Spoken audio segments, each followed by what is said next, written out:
اے رسول اس بات کو پہنچا دو کہ جو آپ کے رب نے آپ کی طرف نازل کیا، اور اگر آپ نے یہ نہ کیا تو آپ نے اس کی رسالت کا کوئی کام ہی نہیں کیا، اور اللہ آپ کو لوگوں کے شر سے بچائے گا۔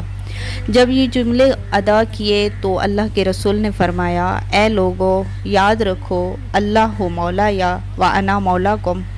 فمن کنت مولا فہذا علی مولا، اللہ میرا سردار ہے، آقا ہے، میں تمہارا سردار و آقا ہوں، بس جس کا میں مولا ہوں، سردار ہوں، آقا ہوں، اس کا سردار، مولا و آقا و رہبر و رہنما میرا بھائی علی ابن ابی طالب علیہ السلام ہے، اور یہ اللہ کا حکم ہے۔ آپ نے مولا علی علیہ السلام کا ہاتھ بلند کر کے لوگوں کو دکھایا اور اللہ کے حکم اور فرمان کے مطابق لوگوں سے مولا علی علیہ السلام کے لیے بیعت طلب کی، اور فرمایا کہ میرے بعد یہ میرا وصی ہے، جانشین ہے، آپ کا سردار، آقا و رہنما و رہبر ہے۔ تو وہاں پر موجود تمام افراد نے مولا علی علیہ السلام کے ہاتھ پر بیعت کی۔ جو قریب تھے انہوں نے آپ کے ہاتھ پر ہاتھ رکھ کر، اور جو دور تھے انہوں نے دور سے اجتماعی بیعت کی، اور حضرت عمر ابن خطاب کا وہ معروف جملہ جس میں انہوں نے کہا، بخن بخن لکا یا علی اصبحت مولا یا و مولا لکل مؤمن والمؤمنات، کہ اے علی مبارک ہو آپ کو، آپ میرے بھی مولا و امیر بن گئے ہیں، اور آپ ہر مومن و مومنہ، مرد و عورت کے امیر ہیں۔ تو اس موقع پر حارث بن نعمان فہری، جو کہ رسول خدا صلی اللہ علیہ وآلہ وسلم کے قریب کھڑا تھا، اس نے اعتراض کیا کہ اے رسول یہ کیا بات ہوئی؟ آپ نے کہا ایمان لاؤ، ہم ایمان لائے، کہا روزے رکھو، ہم نے رکھے، کہا نمازیں پڑھو، ہم نے پڑھی، کہا زکوٰۃ دو تو زکوٰۃ دی، اور اب آپ جاتے جاتے اپنے بھائی علی کو، جو کہ ہمارے اجداد کا قاتل ہے، امیر بنا کے جا رہے ہیں۔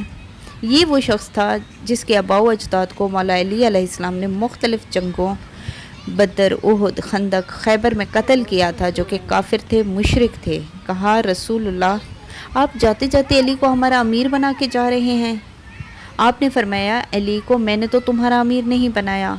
بلکہ جس اللہ نے تم پر نماز، روزہ، حج، زکوٰۃ واجب کیا ہے، اسی خدا نے تم پر ولایت علی کو واجب کیا ہے۔ اس اللہ کے حکم پر میں نے علی کو اپنا جانشین مقرر کیا ہے۔ اس شخص نے کہا اے رسول اگر یہ حکم آپ نے نہیں دیا، اللہ کی طرف سے ہے، تو اللہ سے کہو مجھ پر عذاب نازل کرے۔ قرآن مجید میں اس کا تذکرہ موجود ہے۔ یہ آیت ہے سالہ سائلن، جس میں ہے کہ ایک مانگنے والے نے اپنے لیے عذاب طلب کیا، تو اس وقت آسمان سے اسی وقت ایک بڑا پتھر نازل ہوا، جس سے وہ اسی وقت ہلاک ہو گیا۔ وہ سمجھ رہا تھا کہ میں رسول کے قریب کھڑا ہوں، حاجی ہوں، نمازی ہوں، صحابی ہوں، تو مجھ پر عذاب نہیں آئے گا، لیکن بھول گیا تھا کہ یہ اللہ کا نہایت ہی سخت حکم تھا۔ اس نے اللہ کے غیظ و غضب کو آواز دی اور وہیں ہلاک ہو گیا، کیونکہ مولا کائنات کو رسول کا جانشین تو اللہ نے بنایا تھا، رسول خدا نے اپنی طرف سے تو نہیں بنایا تھا۔ ادھر اس بد قسمت نے اپنے لیے عذاب مانگا، اللہ کی رحمت غضب میں تبدیل ہو گئی اور اس کو عذاب ہوا اور اسی وقت ہلاک ہو گیا۔ اس کی بس ایک ہی خطا تھی، رسول کے حکم کی نافرمانی کرتے ہوئے، اللہ کے حکم کی نافرمانی کرتے ہوئے علی کے بغض اور نفرت کی وجہ سے عذاب کا مستحق ٹھہرا۔ اگر کسی کو پرکھنا ہو، کسی کی تقوی کو پرکھنا ہو، تو علی وہ پیمانہ ہے کہ جتنے بھی ظاہری اعمال ہوں، نماز، روزے، حج، زکوٰۃ، لیکن اگر دل میں بغض علی ہے، اگر وہ دشمنی علی ہے، تو اس کا کوئی بھی عمل قبول نہیں۔ جس طرح شیطان کی تمام عبادات اللہ نے منہ پر ماری تھی جب اس نے آدم کو سجدہ نہیں کیا تھا،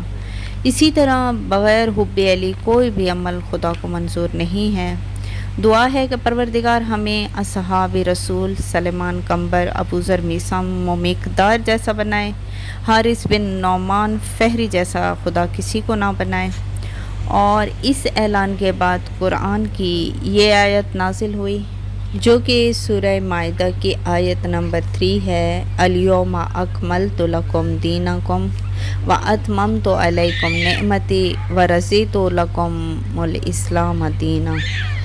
آج میں نے تمہارے لیے دین کو کامل کر دیا ہے اور اپنی نعمتوں کو تمام کر دیا ہے اور تمہارے لیے دین اسلام کو پسندیدہ بنا دیا۔